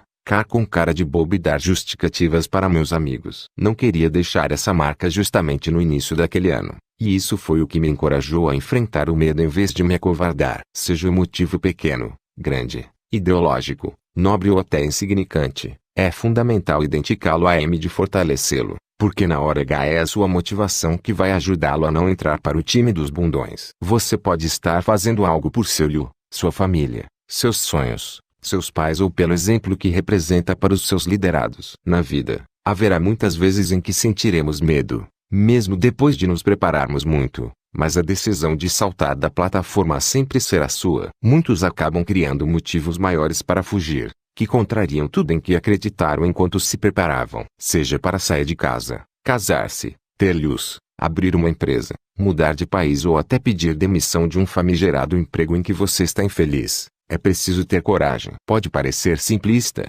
mas pela minha experiência ao longo dos últimos 20 anos treinando executivos e empreendedores, armo que não é bem assim. Vi muita gente talentosa perdendo chances incríveis por ter amarelado quando deveria ter agarrado a oportunidade de mudar de vida. Anal. O destino não privilegia os covardes. O desprezo ao que tem valor aval é de quem significam quando mudamos uma simples e aparentemente inofensiva premissa em nossa forma de pensar ou em valores sobre os quais sempre estivemos fundamentados. Uma reação em cadeia começa a acontecer de forma invisível, alterando, para melhor ou para pior, nossos resultados e a percepção do mundo a nosso respeito. É o chamado efeito borboleta. Para um líder, por exemplo, esse desvio é inicialmente percebido pelos seus liderados apenas de forma inconsciente, alterando aos poucos sua credibilidade, seu prestígio e seu respeito dentro de seu ecossistema. Nessa fase, ninguém sabe explicar exatamente o que está acontecendo, mas se percebe que o sentimento já não é mais o mesmo, e o que antes fazia todo sentido do mundo passa a dar lugar a insistentes questionamentos. Invariavelmente chegará um momento em que aquele pequeno e inocente desvio virá à tona em forma de uma enorme discrepância, quando muitos dessa vez de forma consciente a grande não compreenderão como aquele indivíduo tão bem-sucedido e equilibrado no passado pode ter derrapado na curva, tornando-se irrelevante, bem como todos os seus resultados. Mas o que a maioria não sabe e provavelmente continuará sem saber é que esse processo já havia sido iniciado tempos atrás, quando, movido pela inércia, esse indivíduo ainda dava a impressão de que tudo corria bem em sua trajetória. A verdade é que o sucesso não ocorre por acaso, e as maiores lições que são capazes de nos levar a vitórias extraordinárias em um nível bem acima do mercado são bastante simples, porém alicerçadas em princípios imutáveis, valores inegociáveis e fundamentos sólidos. Se em algum momento o indivíduo despreza esses princípios, pode receber como contrapartida do destino sua exclusão das grandes conquistas. Pior do que isso é ter que vagar pelos próximos anos sem ser capaz de perceber o que perdeu pelo caminho. estacionado em seu novo referencial mediano e consumindo o que sobrou de sua reputação conquistada num passado distante. Visionário transformado em cego. Quanto antes resgatar as premissas e os princípios abandonados, voltando a se conectar com os fundamentos deixados de lado, menores serão o desvio e as consequências inevitáveis das escolhas feitas. Se, com dignidade, ele estiver disposto a pagar o preço pela fraqueza moral que o afastou do alvo do qual jamais deveria ter tirado os olhos, mais rapidamente o fruto das novas sementes plantadas será colhido. Mas se continuar na trajetória errada, por orgulho, resignação ou até negação da existência de seu desvio, talvez como uma forma de autoproteção para poupar-se do sofrimento inevitável, será apenas uma questão de tempo, pouco tempo, para que essa linda avenida cenográfica desemboque num beco sem saída, com uma enorme parede de concreto, à espera da colisão fatal. Sabe quantas vezes já vi isso acontecer nos últimos 20 anos? Várias. A história sempre se repete, movida pelos mesmos motivos, pelas mesmas fraquezas, pelas mesmas presunções e algumas vezes com os mesmos personagens. Aproveito, cada vez que vejo isso acontecer, para cara ainda mais prudente em guardar muito bem os princípios que me trouxeram até aqui. Lembro-me de que essa mentalidade é mais valiosa que tudo, mais que a minha experiência, meu know-how e até mesmo os recursos que conquistei. Com ela, sou capaz de recomeçar do zero e fazer ainda melhor e mais rapidamente. Sem ela, destruiria com as próprias mãos em pouco tempo o que levei décadas para construir, sobrando apenas as justificativas para tentar arrumar um culpado. Esquecer-se desses princípios é permitir que a arrogância adormecida dentro de cada um de nós tome de assalto o lugar da humildade que nos torna eternos alunos na escola da vida. Somente nesse caminho a perpetuidade de nossas conquistas é garantida. PS. Os princípios abordados neste texto valem para todos os setores da vida. Em muitos deles, particularmente, estou vencendo e em outros tenho sido diariamente desado. O texto é denso e bem complexo. Se você tem interesse por temas relacionados à liderança, recomendo que o leia várias vezes e reite sobre cada parágrafo. Escreva um tulo que defina bem esta charge. Depois fotografe e poste no Facebook com a hashtag #NumerosOlg. Um povo dividido é um povo rico que se acha superior ao pobre é tão repugnante quanto o pobre que se acha mais digno que o rico pelo simples fato de ser pobre. O que dane uma pessoa não é sua conta bancária, e sim seu caráter. Qualquer discurso diferente desse é conversa manjada para conseguir votos e colocar uma classe contra a outra em de aumentar a força de determinados grupos políticos sobre as grandes massas. Quanto mais as classes brigam entre si, sejam pobres e ricos, homens e mulheres, héteros e gays, teístas e ateístas, negros e brancos, mais fraca se torna a população diante de um sistema comandado por meia dúzia de caciques obcecados pelo poder. Um povo dividido é um povo fraco. O povo unido jamais será vencido. Mas quem é o povo? O rico, o pobre, o gay, o negro, o branco, o ateu, o crente ou qualquer brasileiro liado ou não a partidos políticos. Todos são igualmente povo e não deve haver grupo privilegiado. E quem não é o povo? Quem está no poder? Esses, na realidade, são os empregados do povo. O papel deles é o de servir a população e não o de serem servidos. O dinheiro compra a melhor cama do mundo, mas não compra o sono. Compra o melhor plano de saúde, mas não compra a cura de uma doença terminal. Compra um arsenal de guerra poderoso, mas não compra a paz. Compra uma mansão, mas não compra um lar. Ter dinheiro é bom e quem disser que não é está mentindo. Quem é que gosta de andar num trem lotado, todo amassado? Quem é que gosta de não ter condições de comprar algo de que precise? Ou de olhar para os lios e não poder dar a eles condições de competirem de igual para igual com crianças de sua idade? Hipócrita é quem diz que dinheiro não é bom. Mas iludido é quem bate no peito e fala: dinheiro traz felicidade. Segundo números da Organização Mundial da Saúde, os campeões da depressão são os países ricos. 21% da população da França, 19,2% da população dos Estados Unidos e 17,9% da população da Holanda tiveram pelo menos um episódio de depressão na vida. Todos os países citados possuem alta renda per capita e são considerados desenvolvidos. Conheço os dois lados da moeda e posso confirmar essa estatística, por ter me relacionado e ainda me relacionar com muitas pessoas simples que, apesar de todas as dificuldades, estão sempre sorridentes, alegres e felizes. Por outro lado, já vi muita gente rica vivendo à base de antidepressivos, com a conta bancária gordinha, mas com o coração vazio e solitário. Nem a riqueza, nem a pobreza podem ser rotuladas como geradores de felicidade ou infelicidade. Feliz é aquele que está rodeado de pessoas que ama, de amigos sinceros e de um propósito que lhe dará motivação todas as manhãs quando acordar. Dinheiro compra momentos alegres, mas não felicidade. Compra água mineral francesa e garrafas de vinho de 50 mil reais, mas não é capaz de matar a sede de justiça, de amor e de significado. O GV acredita numa nova geração de homens e mulheres prósperos que considerem que pessoas valem mais do que coisas e que saibam usar o dinheiro com responsabilidade, em vez de serem manipulados pelo consumismo. No último dia de sua vida, se você pudesse escolher quem estaria ao seu lado, certamente não seria seu gerente do banco, nem os puxa-sacos de plantão. Você também não faria questão de estar cercado de todos os seus diplomas, títulos e conquistas. Nesse dia, se fosse possível, você certamente preferiria estar ao lado das pessoas mais importantes de sua vida. Como conciliar esse aparente paradoxo? Sempre pensei que cada projeto que realizei nos últimos 20 anos, as horas que trabalhei e as incontáveis viagens de negócios que fiz foi com a finalidade de proporcionar aos que amo o melhor, ainda que soubesse que a minha presença é fundamental para todos. Assim,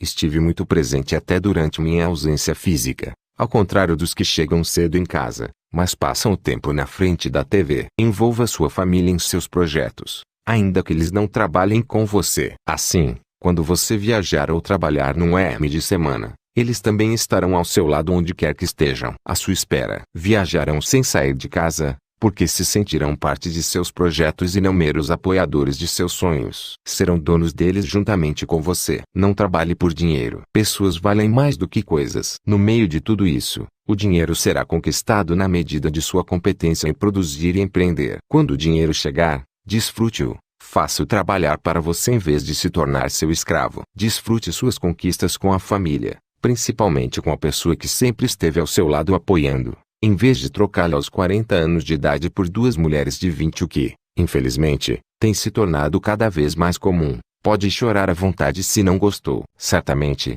no dia de nosso velório, os que de fato venceram na vida, sejam eles pobres ou ricos, serão aqueles que deixaram saudades e não os que vão deixar os problemáticos que passaram toda a vida sendo órfãos de pais vivos. Porque, em casos assim, com dinheiro ou sem dinheiro, mas um miserável será enterrado e esquecido. A importância da presença. Ouvi há algum tempo uma história de um executivo que durante 2 meses, enquanto se dedicava a um projeto, saía de casa antes de seu filho acordar e geralmente voltava quando ele estava dormindo. Claro que esta não é uma situação ideal, mas necessária num determinado período de tempo. À noite, antes de dormir, todos os dias o executivo ia até o quarto do filho e lhe dava um beijo, além de ficar por alguns minutos olhando para ele enquanto dormia. Quando o menino acordava pela manhã, percebia que havia um nó na ponta de seu travesseiro e aquele código significava que o seu pai tinha estado com ele durante a noite. Ele saía para a escola certo da presença de seu pai, apesar de sua distância geográfica. Por outro lado, muitos pais chegam em casa no m da tarde, depois de um expediente convencional, convivem com a família no mesmo espaço físico, mas no entanto sua mente e seu coração permanecem em outro lugar. Esse mesmo princípio se aplica na gestão de empresas. Na era da informação e da tecnologia, será cada vez mais comum os escritórios convencionais serem substituídos por escritórios virtuais ou home offices. Em meu caso, por exemplo, o período em que minha empresa mais cresceu foi quando me mudei para os Estados Unidos, deixando a cargo de meus executivos a responsabilidade de tocarem, sob minha liderança, o dia a dia da companhia. Isso porque estar presente é muito mais do que simplesmente estar perto, da mesma forma que estar longe não significa estar ausente. Meu proeto. Nosso proeto. Seu emprego pode estar com os dias. Com a invenção do carro, em poucos anos, os cavalos ficaram desempregados. Talvez você ainda não tenha percebido, mas os empregos estão acabando em não mais do que 2 décadas, é possível que metade dos bons empregos de hoje simplesmente não exista mais. Acha que isso é assunto de lesdicção? Não. Neste momento, muitas funções que há décadas eram executadas por humanos já são efetuadas por máquinas ou por softwares. E qual é a tendência? De acordo com Federico Pistono, autor de Robots Will Steal Your Job, but that's ok, robôs vão roubar seu emprego, mas tudo bem. 50% dos postos de trabalho hoje conhecidos serão ocupados por robôs. Porque os robôs ocupariam esses postos de trabalho? Simples. Eles se tornarão mais baratos, trabalharão 24 horas por dia e, o principal, errarão muito menos do que você. Flávio, como você pode armar que isso vai acontecer? Não, amigo, já vem acontecendo nas últimas décadas. Estou apenas dizendo que a velocidade tem aumentado e vai aumentar ainda mais, pois a tecnologia evolui a motivo passos largos, e, por isso, robôs são capazes de realizar com mais eficiência tarefas que antes apenas os humanos eram capazes de executar, em todas as áreas, como transporte, atendimento ao cliente, medicina, direito, etc. Não estou armando que isso seja bom. Estou dizendo que é inevitável. Digo também que representa uma enorme oportunidade para os empreendedores deste novo mundo. Gente que não se acomoda, não tem medo de mudanças e deseja conquistar seu lugar no mundo. Achou loucura? Não seja surpreendido pela história. Anteveja e largue na frente. O mundo em que vivemos hoje é bem diferente daquele em que nascemos ou mesmo do de 10 anos atrás. Por analogia, acredito que ele esteja absolutamente obsoleto em relação ao que nos espera no futuro. Seja este um cenário melhor ou pior, quero continuar me divertindo e empreendendo. A propósito, sugiro que você faça o mesmo e, de preferência, comece já. Uma das coisas que também quero fazer no futuro é criar uma ONG para ajudar os que não foram capazes de se adaptar a essa nova realidade. Talvez este seja o futuro do GV. O que eu prefiro: o leal ao talentoso, o intuitivo ao tecnocrata, o sincero ao politicamente correto, o introspectivo produtivo ao popular desfocado, o que erra ao que tem medo de tentar. Prefiro o que ama aprender, o que quer absorver o conhecimento de quem sabe mais e o que pergunta sem medo de parecer ignorante. Disseram muitas coisas para ele, mas era tudo mentirinha. Disseram para ele que as coisas deveriam ser exatamente do jeitinho que são e ponto final. Ele acreditou, não questionou e apenas seguiu a boiada. Disseram para ele que trabalhar era algo abominável, um mal necessário e um castigo. Disseram que existiriam dias intermináveis, nos quais o tempo pareceria nunca passar para que não cessasse o martírio de mais um expediente. Ele acreditou, não questionou e apenas seguiu a boiada. Disseram para ele que o diploma era algo tão importante que ele deveria, a todo custo, ainda que sem projeto, propósito ou vocação, cursar qualquer faculdade, não importasse em qual área, para deixar sua família muito orgulhosa. Além disso, disseram para ele que as festinhas regadas a bebida e maconha o tornariam parte de uma elite intelectual e descolada de nosso país careta e analfabeto e que um diploma pendurado na parede seria um grande diferencial, necessário e suficiente para o seu sucesso. Ele acreditou, não questionou e apenas seguiu a boiada. Disseram para ele que empreender e correr riscos era algo abominável, que um emprego com estabilidade era o máximo e que todos os que acreditassem ser possível construir um projeto grandioso seriam considerados sonhadores alienados, bitolados, pobres coitados, dignos de pena e alvo de muitas gargalhadas em rodas de amigos. Garantiram a ele que esses sonhadores desajustados sempre acabariam explorados pelo sistema inescrupuloso e insaciável. Ele acreditou, não questionou e apenas seguiu a boiada. Disseram para ele que o horário de trabalho que se preza é, no máximo, de 9 horas às 18 horas, mas seria melhor trabalhar em meio expediente, de segunda a sexta, porque o M de semana era para assistir a programas de auditório na TV, lavar minuciosamente o carro pago em 60 prestações, com o som tocando bem alto, depois seguir para um churrasco na laje e, no M do domingo, começar a se lamentar nas redes sociais porque a segunda-feira já está chegando. Ele acreditou,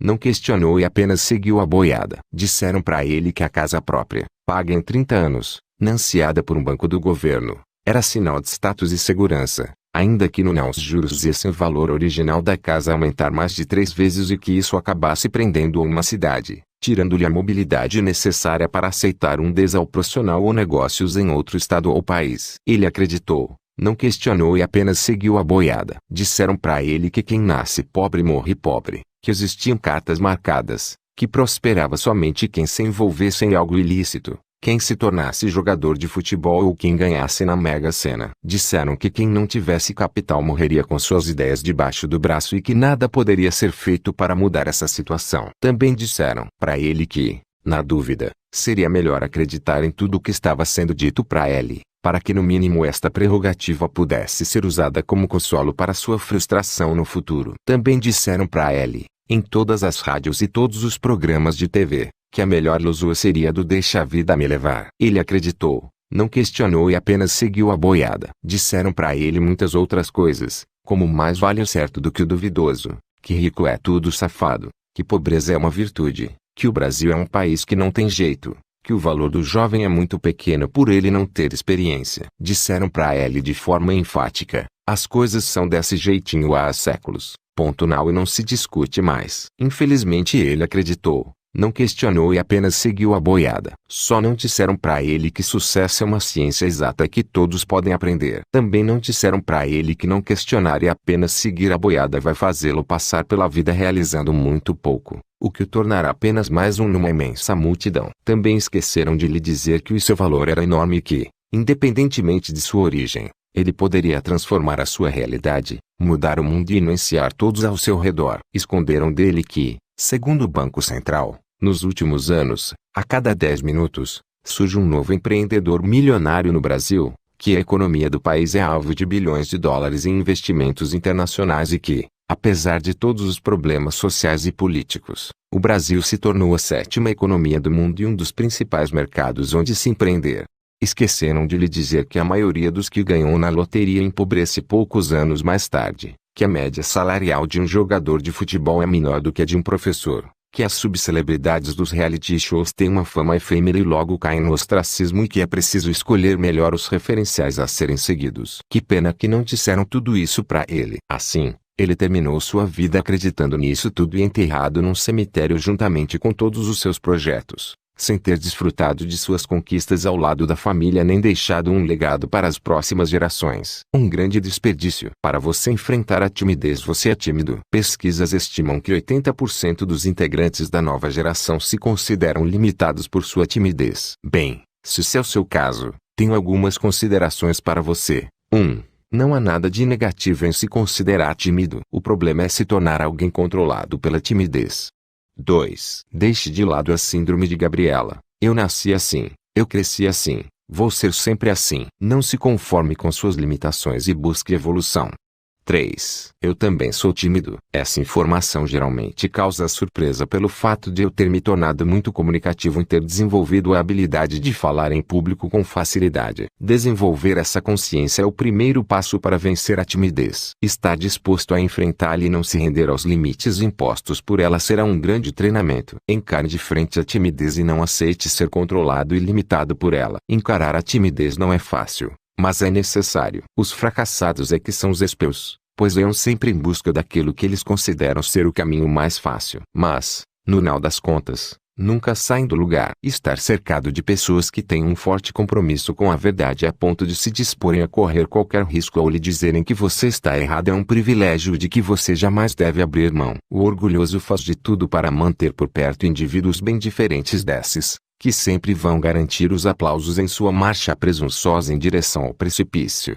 Não tem nenhum bom exemplo a seguir em sua família? Seja você o bom exemplo que vai mudar a história de seus descendentes. A ganância destrói boas intenções. Não deixe para amanhã. 1. Ter sido treinado desde cedo, na escola e na universidade, para arrumar um emprego. 4. Desconhecer o sentimento de realização que um empreendedor tem ao construir o próprio futuro sem depender de terceiros. 5. Desencorajamento por parte da família e influência dos amigos que seguem o padrão convencional: maior faculdade, maior emprego, maior aposentadoria. 2. Medo do desconhecido. 3. Não abrir mão da vida corporativa por um suposto status, mesmo se sentindo um peixe fora d'água. 6. Achar muito complicado buscar as informações necessárias. 7. Falta de disposição e de iniciativa para apresentar sua ideia a centenas de pessoas até que consiga o capital necessário de modo a iniciar o negócio. 8. Optar pela estabilidade mesmo ganhando menos. 9. Convencer-se de que não tem vocação para ser o próprio patrão. 10. Ter um medo de perder maior do que a vontade de ganhar. De quem é a responsabilidade por mudar sua vida? Um governo pode até, através de suas políticas, melhorar e facilitar sua vida. No entanto, somente você, com sua iniciativa, seu protagonismo, seu trabalho duro e seu investimento na carreira ou no projeto que escolher, é capaz de mudar sua realidade. Fazer você acreditar que sua vida poderá ser mudada por um governo, seja ele qual for, e a melhor forma de combiná-lo num aquário eleitoral no qual sofrerá estupros de 4 em 4 anos até se decepcionar pela mentira na qual acreditou. O pior governo que pode existir é o que, com seus discursos persuasivos, subestima a inteligência da população. É o que sequestra seu protagonismo e que não hesita em se gabar do pouco que cumpre de suas obrigações a de manipular a população em troca da perpetuidade de seu emprego público. Sonhos. O combustível necessário para a realização é de Albert Einstein na conhecida citação: a imaginação é mais importante que o conhecimento. Agora, considerem que essa armação foi feita por uma das mentes mais brilhantes já conhecidas na humanidade. Se demos todo o crédito a Einstein, o que dizer sobre o sistema de ensino que não valoriza a imaginação ao mesmo tempo que despeja informações sobre seus alunos? Sentados em posição passiva, em vez de produzirem como protagonistas, estudantes treinam para agir com resignação, e só lhes resta correr atrás da média numa prova que na maioria das vezes dependerá apenas de memorização da matéria, frequentemente esquecida logo na sequência. O poder de imaginar é o que nos dá o poder de sonhar. Enquanto dormimos, sonhamos de forma involuntária, resultado do que nosso cérebro produz com a combinação de inputs que recebeu ao longo do tempo. E sonhar acordado, como resultado de nossa iniciativa, é uma capacidade fantástica que temos, mas que não foi estimulada nem treinada desde que nascemos. Inclusive,